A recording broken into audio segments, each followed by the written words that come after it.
Hi, I'm Kimberly Noel Strashnick. I'm 30 years old and from Bethlehem, Georgia. This is my husband, Matt. This is Maverick. Just wanted to say hi. Say hi, I'm waking up from a nap. Hi, I'm waking up from a little nap. My IVF journey began in October of 2017.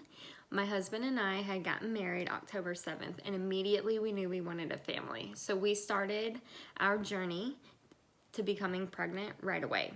Now, the IVF part didn't start until December of 2019, so almost 2 years later. And although it was one of the longest and hardest roads, it was pretty amazing. CNY and Dr. Kiltz really stood out to me after I did lots of research. The more I looked into CNY, I knew that my dreams were possible. I was able to do IVF, and I knew that I was going to actually be able to afford it, unlike other clinics. Also, Dr. Kiltz stood out to me because he was willing to do fireside chats on his own time, at home, in the evenings or in the mornings. And so I was able to feel like I knew him before I even met him. I did my monitoring in Atlanta and through the CNY in Monroe. And after being able to chat with him on fireside chats and write him questions and him respond, I felt like I knew him by the time I was going to my egg retrieval and meeting him for the first time. Enough so I ran up and gave him a hug. I'm sure he felt uncomfortable, but I was just so happy. Actually, I know he didn't feel uncomfortable because he's really truly there for each and every person. He loves us all so much and just wants the best for us, and he wants every person to take home a baby.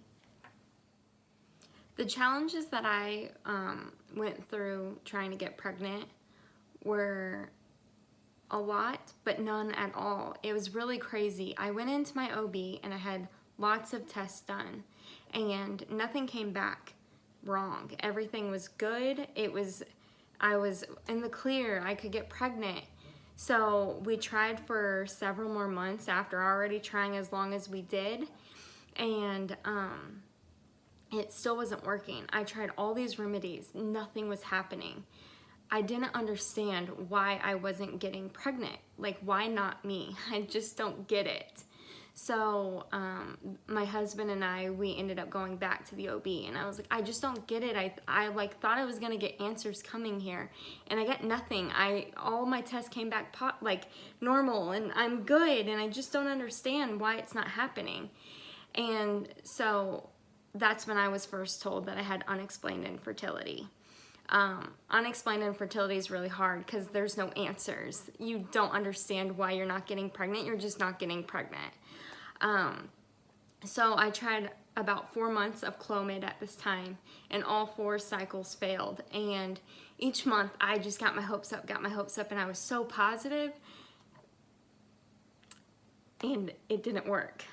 But that's when I met or found CNY, and through CNY, I was able to have my miracle baby. And so another challenge I faced was when you're trying to get pregnant, all you want to see is a positive pregnancy test.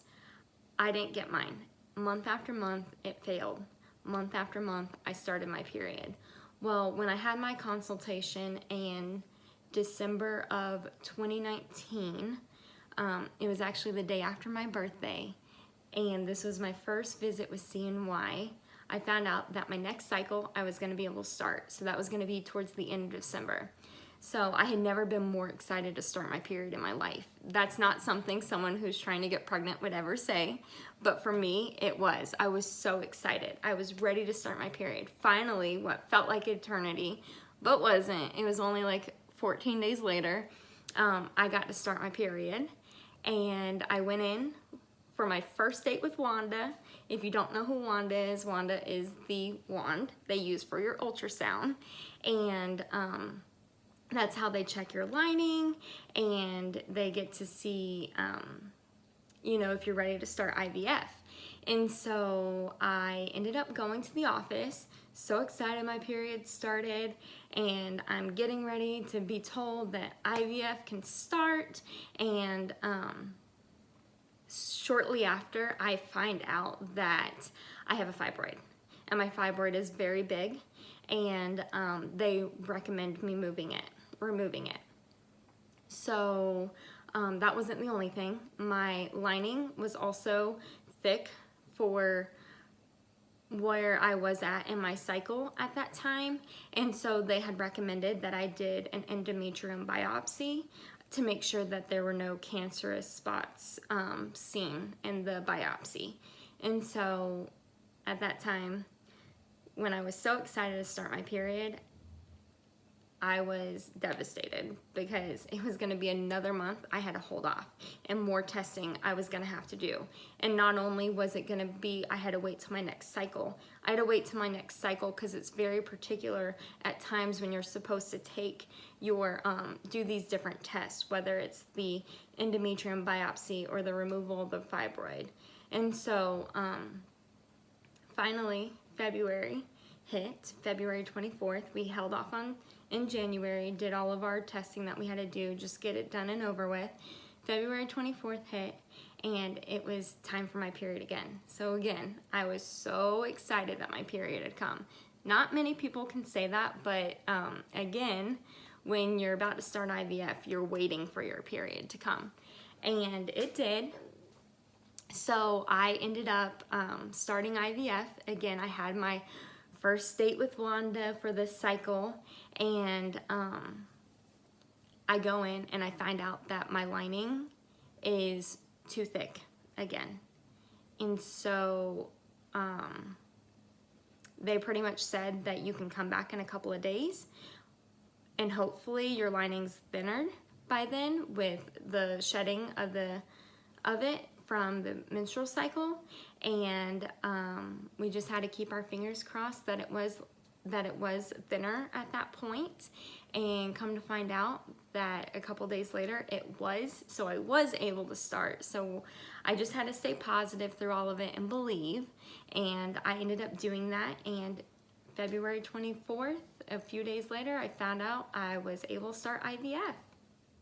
So Dr. Kiltz recommended a few things for me. My vitamin D level was low, so I had to start taking vitamin D supplement. And then Kiltz's keto is kick-ass amazing. If you ever listen to his fireside chats or have ever spoken with him, you will know this saying for years and probably for life, because I will never forget it. So I ended up going and doing Kiltz's keto, cut out all my carbs, I stopped drinking soda, I went to pretty much just drinking strictly water. Now I'm allowed to drink coffee and tea, but I stuck with mainly water, and we ended up doing lots of fatty meats like bacon and steaks. And so that was a very yummy diet for me, because personally I love eating food like that. And a lot of times they tell you to cut that stuff out and eat plants like salads and everything, which, don't get me wrong, I love a salad, but if I'm gonna have to cut it out in order to have this baby, I was willing to do anything. So also, Dr. Kiltz recommended to stay positive throughout this whole process, and that it could happen, and that yes, there might be science involved with this, but you gotta believe. You gotta believe that there's a chance. You gotta have hope. You have to have faith. And I was able to do all of that through this process. So the pressures of wanting a baby so badly, and sometimes when you feel like it's intangible, is probably one of the most heartbreaking things that you'll ever experience in your life. When every month you get a failed pregnancy test, it's a very, very heartbreaking thing. Really, it's so sad, and you just, to have all this hope and all this faith that it's gonna happen, and then it just doesn't again, is really devastating each and every time. I'm not a very emotional person. So me getting emotional over a question like this means that it really does mean a lot, and it's really hard trying to get pregnant, especially when you just don't understand why it's not happening to you. When you know that you'd be the most amazing mother, and I knew I would be. I was gonna be a pretty terrific mother. I knew it if I had the chance of becoming a mom. And so, just knowing that each month it doesn't happen is really truly a miserable feeling, and you just don't know it until you go through it. And I hope that no one ever has to go through it. I know that's not going to be the case, but I really pray for those that have to go through this, because it really is such a hard thing, and I totally understand it. It's pretty much one of the worst feelings someone could have, especially someone who wants to be a mother as badly as I did. If I had to describe my emotions during this journey and before this journey, I would have to say I stayed pretty positive for most of it. I had watched my twin sister go through a loss and trying to get pregnant again for over a year and a half with her firstborn baby. And so I knew that it could be a long and hard, difficult road. So originally I was just really positive. I was like, I know it's gonna happen to me because I'm gonna be a mom. Like, I just know I'm gonna be a mom one day. So I didn't allow myself to get upset for the first 6 months or so. Still didn't get upset, but I was really positive. That's when I started tracking my cycle, because you always hear people say, you know, stop trying, don't try. If you stop trying, you'll have a baby. Well, not for everyone, and it's okay. Like, I had to have IVF in order to have a baby, and that's okay with me. I'm okay with that. So, again, I stayed positive. Now, that doesn't mean that every time you end up starting your period again or seeing a negative pregnancy test, it's not the most miserable or heartbreaking thing that happens. But if you stay positive as much as you can along the way, it makes those moments a lot easier. Now, as the weeks went by and the months went by and the years went by, it gets a lot harder and a lot more heartbreaking each time. And even though you stay positive and you have hope the next cycle, because it's not done until you're done. And I wasn't done. I wanted it to happen, and I was gonna make sure it happened or do my best trying. I didn't want to give up. I didn't want to quit. And not that that's a bad thing if someone just can't do it anymore. But I knew that I was willing to go through pretty much anything to make this happen. And so each month I found something to give me hope. And whether it was another remedy to try, or just another prayer, another support group on Facebook, whatever it might be to get me through there. Then once I finally realized my journey was not going to be me trying naturally. Not that I maybe might not later on down the road, but I knew that at this point in my life that IVF was the route that I was gonna have to go. And so emotionally that was hard on me, just because I didn't know if I was gonna be able to financially afford it. How was it that other people could get pregnant so easily? And not saying that no one else wants a baby as bad as I do, but someone who truly, with their whole entire heart, wants a baby so badly, to be called mommy, to take care of an innocent child and make them grow up to be the best human being possible, was really emotional. And it takes a toll on you. But after finding CNY, it totally changed my outlook. I was even more positive than I was before, and I knew it could happen. And Dr. Kiltz was the reason why, because with all of his fireside chats, he was the one who kept giving me hope. He was the one that was saying that, you know, mind, body, soul, you just got to know it's going to happen. And so I took care of this Ferrari, and I did it. So Dr. Kilt's personality is a lot different than what I see here in the South. He, you know, in his fireside chat as a doctor, ended up saying that Kiltz's keto is kick-ass amazing. Well, it's funny because down here in the South, if you were to hear a doctor say kick-ass, it's kind of like hearing your teacher say kick-ass. And the reason why I say that is I'm a teacher myself, and if my students were to ever hear me cuss, they would probably think the world was coming to an end. But he is just so inspirational. He is someone who allows you to have hope and to believe that it's going to happen. And he cares. He truly cares. I just felt like I was in the best hands knowing that I had him as a doctor to work. Even though I didn't do my monitoring with him, I did it through the CNY in Monroe. When I was able to go and meet him for the very first time, I felt like I had already known him. All I had known him through was a telephone screen on Facebook Live when he was doing a fireside chat. I had never met him in person. I had never spoken to him on the phone. But the fact that I was able to ask questions and he still answered me through the Facebook Live, it made me feel like I was personally being reached out to every single time. So he's a pretty amazing person. So what sets my story apart from others is I had mentioned earlier that I had a failed cycle. Well, just a couple days before my failed cycle, I saw a Facebook post from CNY that was having an opportunity for a holiday grant.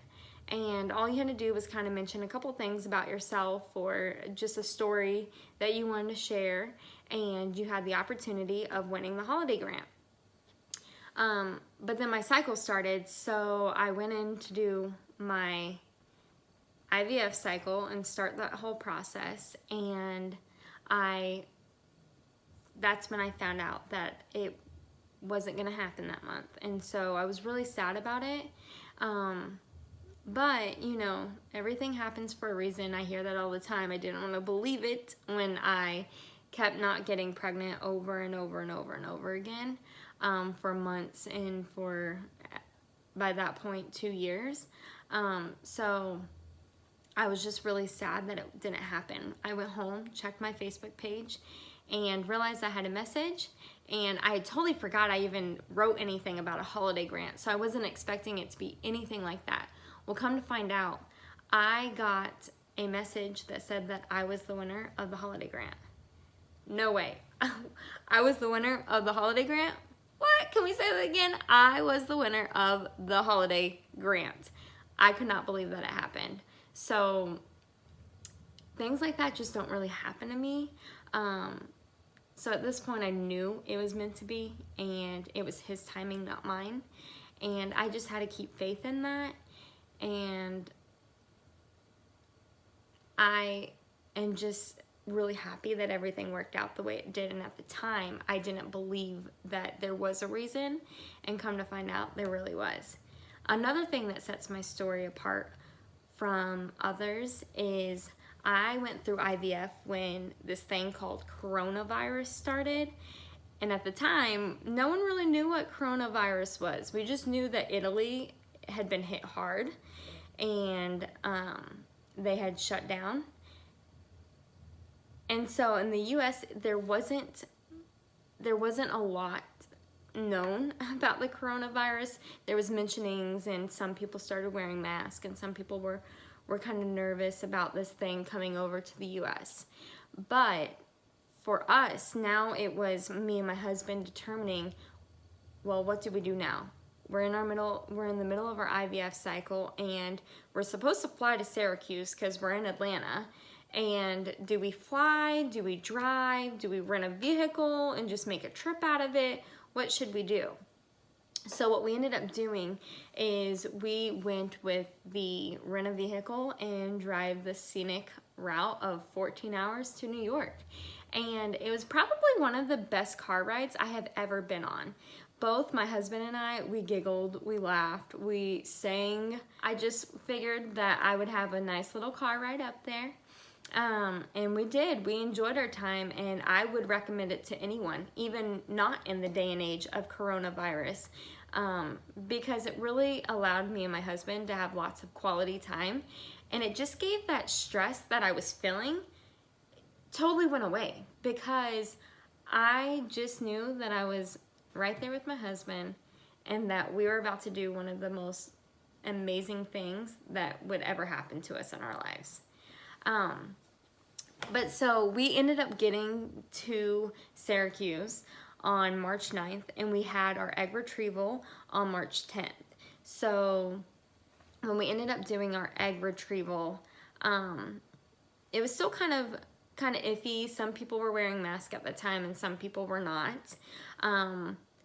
But it was one of those things where I brought hand sanitizer. I was wearing masks just because I knew that if I was going to do something that was this important, I wanted to be as safe as possible. So we did our egg retrieval, got home ended up finding out that I had 19 eggs retrieved. So I was really excited about that because I did not think I was going to have that much going in. I thought I had maybe 12 or 14. So that was really exciting to know that I had the amount that I had retrieved. We get back to the hotel room, and I get a call the next day saying that 12 had been fertilized. And so I got really lucky, and I felt on top of the world at this point. So that was March 11th. March 12th, I find out that schools are closing down. And I'm a school teacher, so all I knew is at this time that I had left being an in-person teacher and that I was going to be going home to being a teacher digitally from my computer. And I had never done that before. So I didn't allow myself to stress at this point because I was trying to keep such a positive attitude, knowing that everything was going to be okay. But I'd be lying if I did not say that I had fears of the potential of not being able to do my fresh transfer. I wanted to try the fresh transfer because I had already been up there. I already made the drive. Like, why not just do it? But the problem is I didn't know if CNY was going to close down or if the state of New York was going to force CNY to not see any more patients at that point. So it was really, really a scary and nerve-wracking situation. And so then finally, March 16th, we were able to do our transfer. And so I was recommended to do acupuncture both before and after, and I did. It was an experience for sure, because I had never done acupuncture before, but I would do it all over again if it meant to have another baby in the future. So it was a pretty amazing time. It was scary though, because when I left the transfer, we weren't sure were gas stations going to be open. When I got home, was there going to be toilet paper for me to get? Was I going to be able to go to the store and get food and the meats that I needed to help sustain a pregnancy if I ended up getting pregnant? I was on Kiltz's keto, and I didn't have any food before I left because I didn't think I was going to come back to the world shutting down. And so that was one of the scariest thoughts, was coming home to nothing. And maybe not even being able to come home at all. I didn't know if state borders were going to close down. And like I said, other things such as gas stations, if we could even actually drive home the rest of the way. So that was a little scary at that time. But if I had the chance to do IVF through COVID and it be as crazy as it was, I would 100% do it all over again. My advice for people going through this is, one, make sure that you're doing it for you.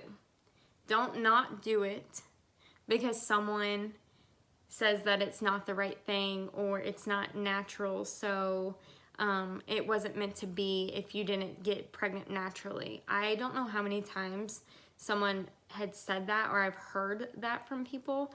And you know what? If you want to do IVF, do IVF, because what's right for you might not be right for someone else, but that's okay. Another bit of advice that I would give for someone who's borderline whether or not to do it, do your research. Feel good about what you're doing when you do it. Honestly, I researched so many different fertility clinics. I looked up so many different reviews. I went on so many different Facebook groups to see, support groups to see what others were saying. And it wasn't until I was 100% for sure that CNY was the route that I wanted to go. And as soon as I found them, even I had to travel for my egg retrieval and my transfer, I knew they were the right choice for me. So please, make sure you do your research. Make sure you're doing it for yourself. And have a happy time doing it. Stay positive and have faith. So the stakes with IVF is that it is time consuming. You put your body through a whole bunch when you're doing the IVF process.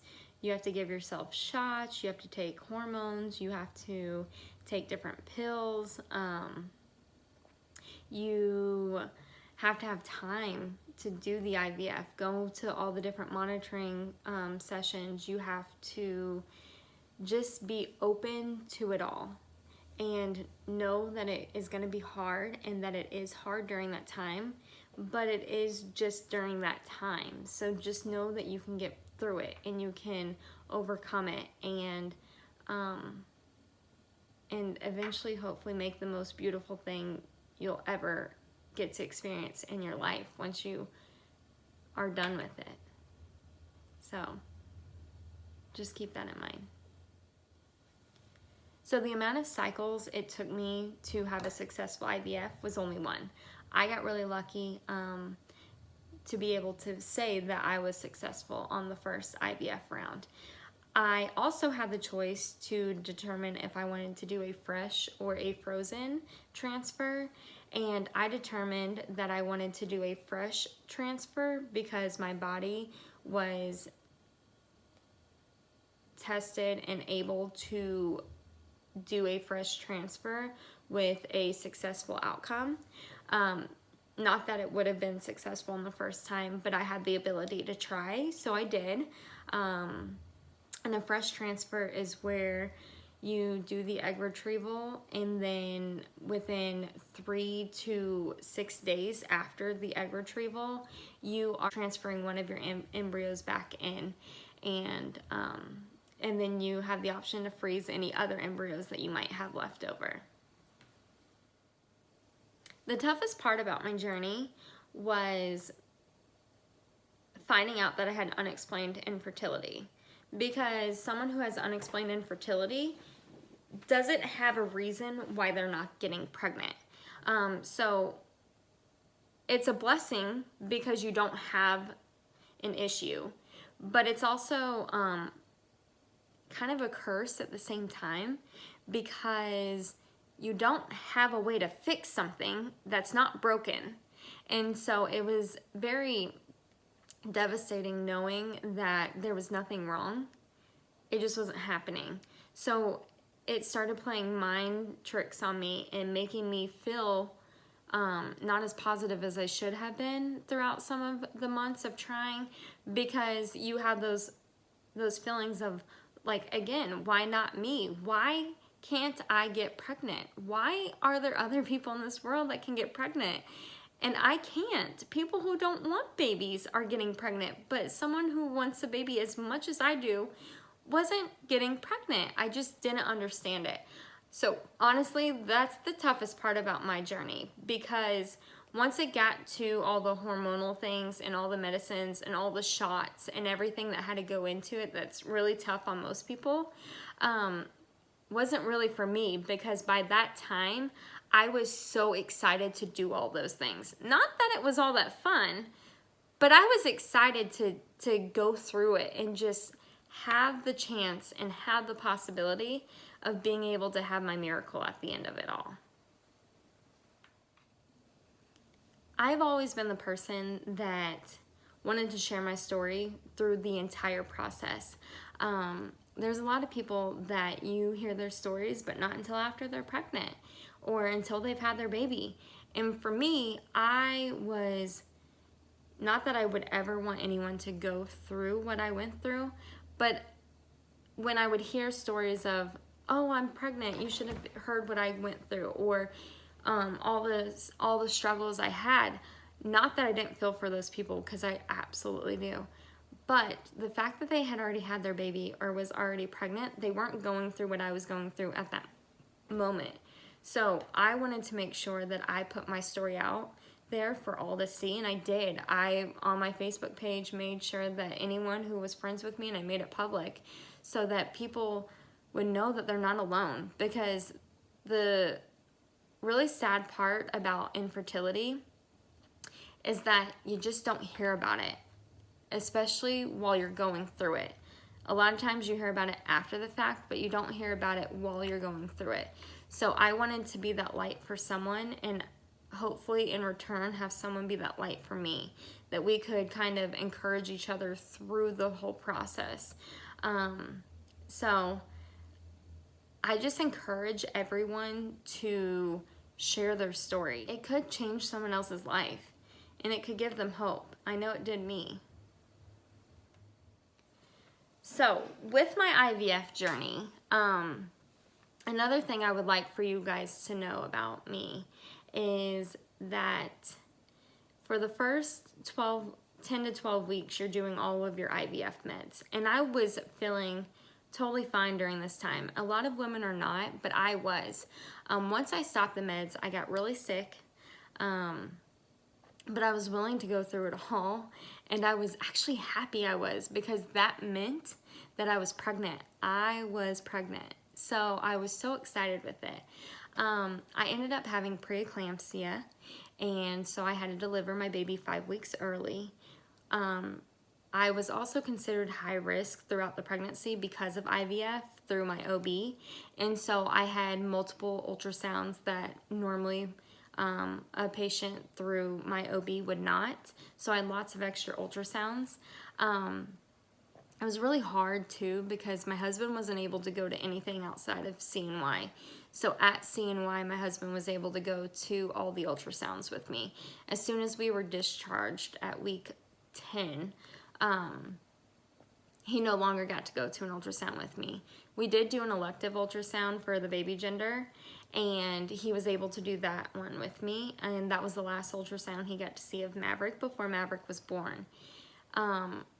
When I finally had Maverick, we found out that he had a heart condition called aortic stenosis, and so they ended up pretty much taking him from me right away after birth and transferring him to another hospital. And with me having preeclampsia, I didn't get discharged for almost a whole 5 days later. I also lost a lot of blood during my delivery, and I ended up having to do a blood transfusion, and I kept having spiked blood pressure, and it was just a really tough delivery. And it's crazy because the whole time I just was so happy that I had a baby.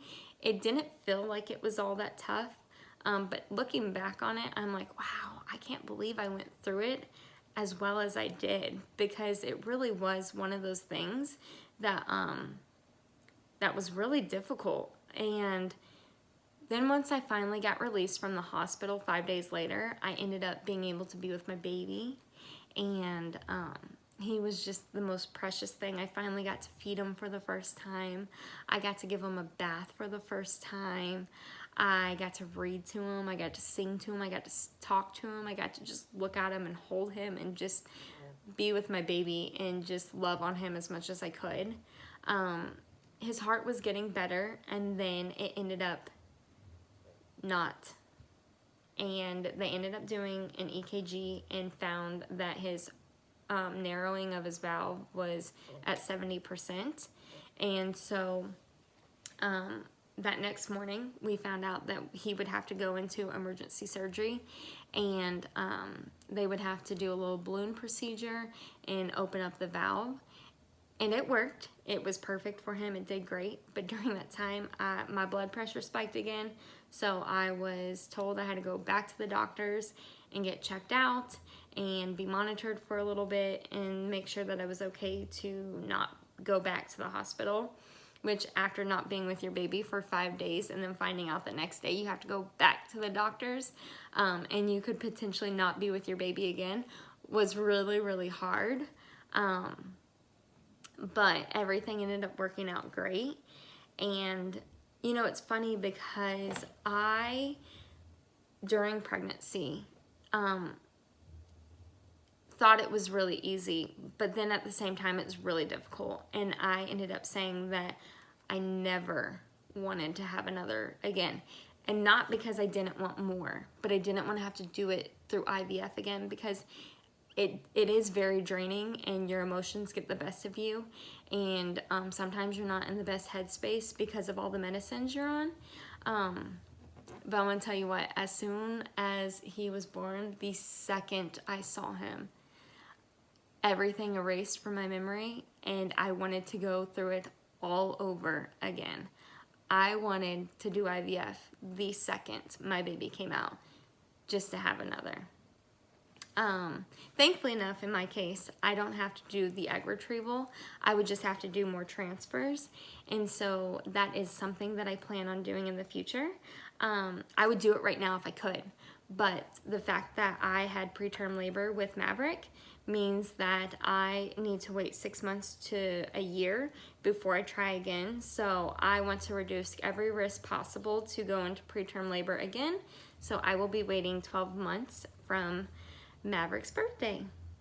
But I really enjoyed sharing my story with you guys, and I hope that I can inspire someone else to be able to do IVF like I did, and just maybe give someone hope. And that's really all that I needed, was hope. And I hope I can do that for someone else.